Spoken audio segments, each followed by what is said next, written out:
Keramet şu zatlar selam kızar salamlarımız. Assalomu alaykum azizlar. Biz Python dersimizning ikkinchi darsimizni davom qilyapmiz.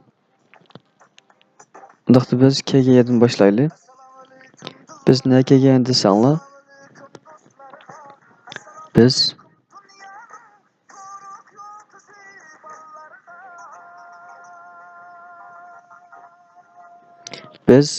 buni qilgandik, print uchur fayl yoz. Buni qilib bo'lgandan keyin Ctrl S qilib F5 qilsak, bu yerga ortiq bir narsa chiqmadi. Shunaqa. Lekin qarasanglar, biz obyektdan ekrandagi txt ga aylangan hujjatni ochganda ishim yo'qdi, lekin hozir ichiga uchur kirish kerak. Undaqda biz bu uchurni ichiga kirgizaylik. Buni qilib bo'lgandan keyin qaranglar, buni qilib bo'lgandan keyin enter dedik. Degandan keyin yoz. Yoz, chekit, flush. Yozib bo'lgandan keyin bu yerga qanday qilamiz? Tirnoq ochdiq, yapdiq qilib Ctrl S qilamiz. Qilib bo'lgandan keyin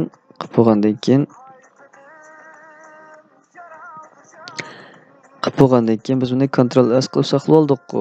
F5 ni bossak, boshqa ish yuz bermaydi. Obyektdagi quruq txt hujjatimizga biz bugun darslarni takror qilyapmiz degan uchur kirdi. Kirdimi, kirmadi? Kirdi. Mana. Kiribdimi? Biz buni ko'rib oldik. Ko'rib olgandan keyin bu yerda buning oqiga nima deyli? Print tirnoq ochdiq, yapdiq. Bu yerga qo'sh tirnoq ochdiq, ichiga kirdik. Nima deyli? Hujjat saqlandi deyli. Saqlandi. Chekit. Ctrl S F5. Mana yerga chiqdi. Hujjat saqlandi. Endi biz bu yerda buni ko'rib oldik. Endi biz yangi bir ish qilmoqchi. Shunga Ctrl N ni bosib yangi bet ochib turaylik hozircha. Ani o'chira sekin bo'ldi, lekin o'rganganni takrorlab menish uchun mushta qildik.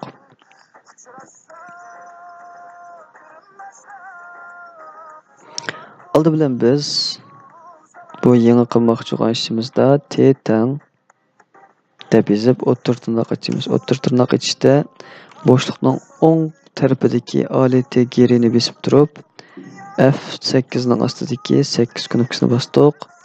9 knopkasini bosdik. Undaq o'ttir tirnoq ichilib yopildi.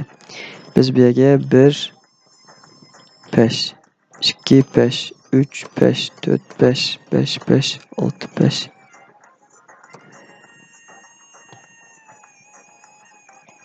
7gacha yozaylik.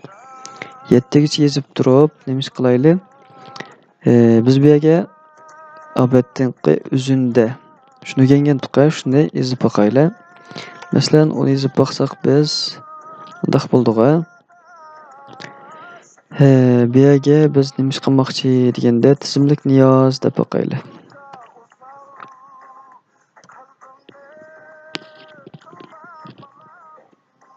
Tizimlikni yoz.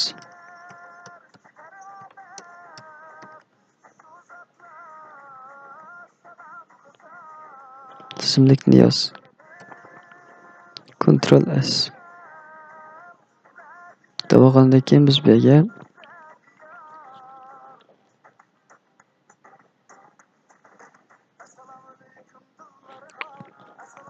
tizimlik deb turaylik.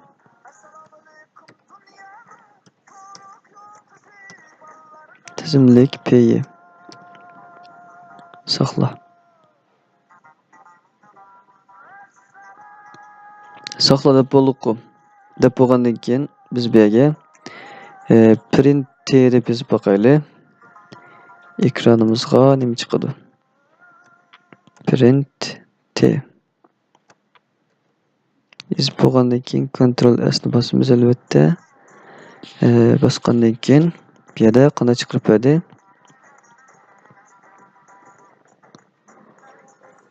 Mana chiqarib berdi. Mana chiqarib berdi. O'ttir tirnoq holat ichida chiqarib berdi.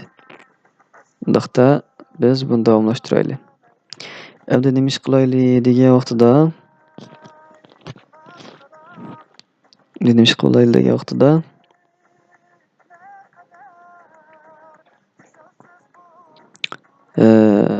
oliyta geri bilan quduq knopkasini bosib turib, chiqarib turib, biz bu yerga nima ish qilmoqchi hozir? Masalan, ma'lum bir a'zoni yozaman deb yozib bakaylik. Ma'lum bir a'zoni yozaman dedik. Enter deb turaylik. Saqlamaylam. Endi biz ma'lum bir a'zo, qaranglar, kompyuterda mundaq. Birinci a'zoni 0 deb sanaydi kompyuter, ikkinchi a'zoni birinchi a'zo deb sanaydi, uchinchisini ikkinchi deb sanaydi.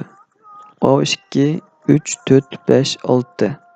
Mushtaq sanaydi. Yine birinci a'zoni 0 deb sanaydi. 0 dan boshlaydi kompyuter.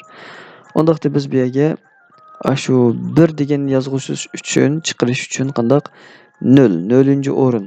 Shundaq-ku. Undaqda biz bu yerga print tırnak açtık yaptık, içi kırdık, kırgandan keyin T. O'tir tırnak açaylı, yapaylı. Yapqandan keyin bu yerga 0 deb yozaylik. Ctrl S ni bosib, F5 ni bossak, nima chiqarib berdi? 1 ni chiqarib berdi. 1 ni. Mana. 0-o'rindagi a'zo 1. 1 degan raqam shu deb ko'rsatib berdi.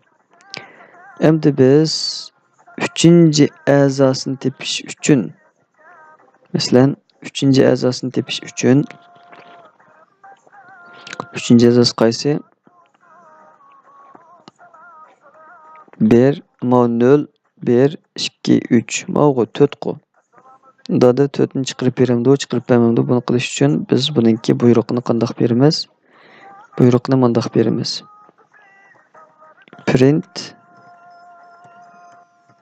degandan keyin ochdik, yopdik, ichi kirdik.